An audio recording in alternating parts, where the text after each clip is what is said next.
traded to Miami for this one. Now, this one, I cannot make this up even if you pay me to. But demoted quarterback Ryan Fitzpatrick had done something completely unorthodox. Two things he did, actually. One, he trimmed that beard down so he'd be able to put his chin strap on his helmet. His chin and his chin strap now. That's number one. And number two, his former teammate, Isaiah Ford, known to be remembered for wearing the most insanely short pair of shorts in football history, got traded to the Patriots. Now Ryan Fitzpatrick picked up the mantle, and he earned himself a new nickname, Ryan Fitzbuttcheek. Oh, Jesus. And so Feed posted this on Instagram, trying to get pictures of Tua at Dolphins practice today, but Ryan Fitzpatrick was in the way. Georgia Peach boy. They say pictures worth 1,000 words, and there was 3 of them. That means they're paying for it at auction. It's just $1,000 a pop. Yep. So there you go. Yep. Yep. Back to Nightmares News and its start schedule. So, like I said, Mr. Smith thought of this while he was in his hospital bed, battling. If we can work out one suggestion where we can get Little Rock and Owensboro back on the roster, keep the teams that he wants on the roster, keep the teams that he wants on the schedule. Yeah.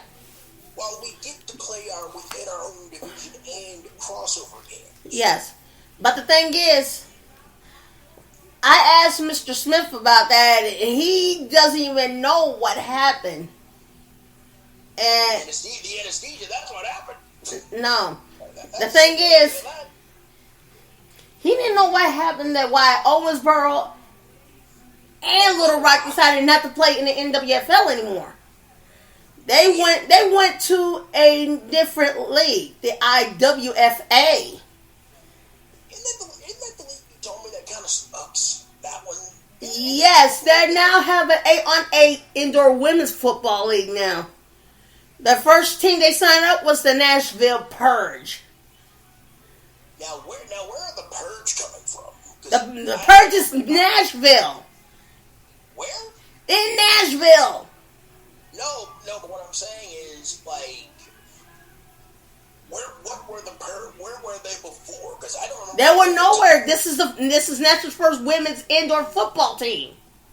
And they don't have a social media. They don't have anything yet. No. Because apparently Jennifer Clifton found out about it through the postings on Facebook they put up. They put up postings on Facebook. Now, like I said, I didn't see anything about this team until you told me on, what was it, Tuesday? Yeah, it was Tuesday, and I found out about this team on Monday. Because because Clifton found out about this on Monday. Now, have they decided what they're gonna, like? Because apparently, they're paying their players. Oh, hey. They're paying their players, their teams, $100 per game, with a $200 incentive bonus if the team wins. That's not terrible. At least you get a reward if you win. And if you don't, you still get paid your honor even if you lose. Yep. If it can work out, that is, because usually upstart teams and upstart leagues, it doesn't happen like that. Not at all. Because I think Martosa has lost majority of his LFL teams. Good, he deserves to. Respect. Yep. Let's not rehash that garbage at all. Let's not rehash that low. Let's not rehash that orange-haired steaming pile. No, that's a steaming pile of crap that we don't need to bring up anymore. Never again. Nope. But also, yep. Speaking of the Titans general manager John Robinson said that he said, and quote, "For the Vic Beasley deal, you can put all the blame on me." And that's a sign of a general manager who accepts responsibility for a very bad deal that went wrong. Well, in the immortal words of yesterday's quote that I posted on Facebook yesterday, the second quote from Friday, the only safe ship is leadership. And at least John Robinson at least took the onus upon himself. Yeah, while many others are trying to escape a sinking ship. Of basically taking away cap space and literally being a big roadblock of nothing on the field. Yep. And most of the other teams in the league think that the Titans got away scot-free. No, they haven't. They got hit with a $350,000 fine for not wearing their mask, and also the personnel not informing their players that they can't practice outside of the practice facility. Outside of the facility. At least that way they still keep their draft picks. So they technically didn't get away scot-free. No.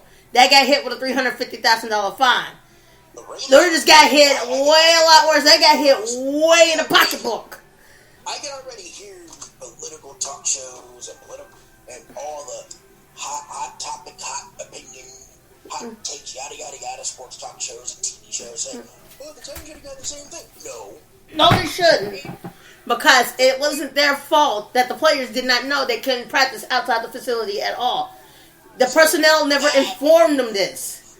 That is on the people that actually have to keep them in the know. That they dropped the ball there. Yes, they did. The Raiders are notorious offenders of every NFL rule you can think of, all the way back to the 70s. Yep. If you want to go that far. Up until the early 90s, Bill Romanowski was famous for spitting in the face of a player with his helmet off. Folks, this is what we refer to as being. Everybody's going to complain that the Titans got away scot. No, they did not. And this also refers to. At least they kept the draft picks. The Raiders lost their 6th round draft pick. They kept their first through 5 rounds. They lost their 6th round. Well, that's not a big draft pick to lose, unless they really have somebody in the 6th round they really wanted to get. Yeah. Which now they can't. Well, you know what they did with the Raiders draft pick? They didn't give it to somebody that didn't have a 6th round. They didn't give it to somebody that needs a 6th round draft pick. Just spin the wheel at random. Mm-hmm. And now the bigger question comes to mind is, who's going to stop the Steelers now? The Steelers are 8-0. Well, somebody needs to stop them. And if there's even one team that I think that can stop them, will be the Kansas City Chiefs. You really want to know the truth about it? I've not really been impressed with the Chiefs this year. I really have not. Because if the Patriots were decent with quarterback play, they could have beaten the Chiefs. Yeah. Well, I think the more standpoint would have been if Bill Belichick wouldn't tell his players to try to cheat in their games to win. He'll have a pretty decent team and not make a blemish out of their Super Bowl legacies. Well, at some point, it comes down to the players actually making plays and doing what they're supposed to do. Yep. Because the coaching staff can only do so much. Hello. Yep. And in D-Town, Dallas Walls continue after now backup quarterback Andy Dalton is on concussion protocol after that vicious hit that he took during the Cowboys' win against the Cardinals. And the Cowboys released Ben DiNucci, which means they have 2 veteran quarterbacks between Cooper Rush and some other dude. Who and who? Mm-hmm. I don't even remember his name because it's so hard to pronounce that it's going to make my tongue hurt. So I try not to say it. Yep. And also, next year's draft, and people are still stopped talking about it, is which team wants Trevor Lawrence first?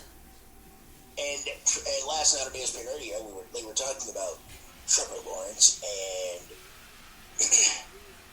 what the New York Mets, the new person who owns the New York Mets, basically said we are tired of being a laughing stock. They basically just got rid of a whole bunch of folks. Yep. They basically we're gonna start this thing over.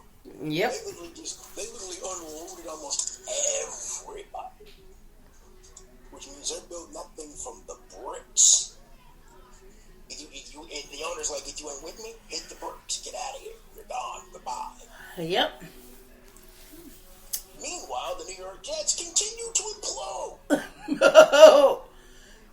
And pretty soon, Adam Gase will join the cast of coaches who got the boot on their way out the door. And unfortunately, they get New England. Oh boy. Oh boy, it's going to be Spygate all over again. I'll put it this way. If Sam Darnold was seeing those last year, I can only imagine what he's going to be seeing when New England's so ticked off at him that they just beat the crap out of him every time. Yep. And I hope they make a move from Cam Newton. Please, dear Jesus. He's killing you right now. Yep. Cam Newton is playing like straight trash. And I don't just mean straight trash, I mean a steaming, flaming pile of straight trash. Yep. And I'm not saying just straight trash, okay? This is a steaming pile of crap. Straight pile of trash. Yep. Utter abomination and establish a mockery of trash. Yep. Cam Newton has always been average, and it's really showing now. And as if I found out, the Titans are playing twice starting tomorrow. They have a home game against Chicago. And 3 days later, back to the division against Indy. Yep. And Phillip Rivers. I don't know which one I hate more. Mitch Trubisky or Phillip Rivers? Well, Trubisky ain't playing. It's going to be Nicholas J. Foles. Oh, Jesus Christ. I can see the Bears being the laughing stock now. Right now, I'm pretty much like the winless Jets.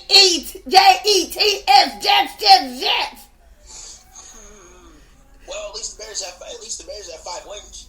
The Jets ain't even got 1. And at least the Lions are doing better than they did years ago. But their defense still stinks and their offense still sucks balls. Yeah. The Browns are doing much better this year. Surprisingly, they're 4-2. But unfortunately, they're in the division with the Steelers and the Ravens, who basically kick their tail almost every time. Yeah. Do we have to make any more moves on the coaching staff lately, or is everybody finally happy now? Yep. Since we haven't talked about the coaching staff. Wow. Yep. This Nightmares football team for this year. Mm-hmm. Is the coaching staff finally in place, or do we have to make moves again? And this is just a rumor I think I heard. But the Titans might try to make a go for the Bears' edge rusher, Mr. Cam Wake, to put him on their roster. I like to see him try. All I'm going to say about that is they need something, because right now their pass rush is looking more like a steaming pile of horse dung every week. Yep. Their pass rush is horse dung. Their linebackers linebackers looking like they're playing that they have lead in their feet. Quarterbacks can't cover. Basically looking like a human turnstile almost on every side of the field. And I'm sorry to say this, but I'm glad Jonathan Joseph was gone. But then again, Jonathan Joseph was in fact this year's version of Valentino Blake. No. And I'm gonna tell you why. This year's version of Valentino Blake, I can give you that in like 2 seconds.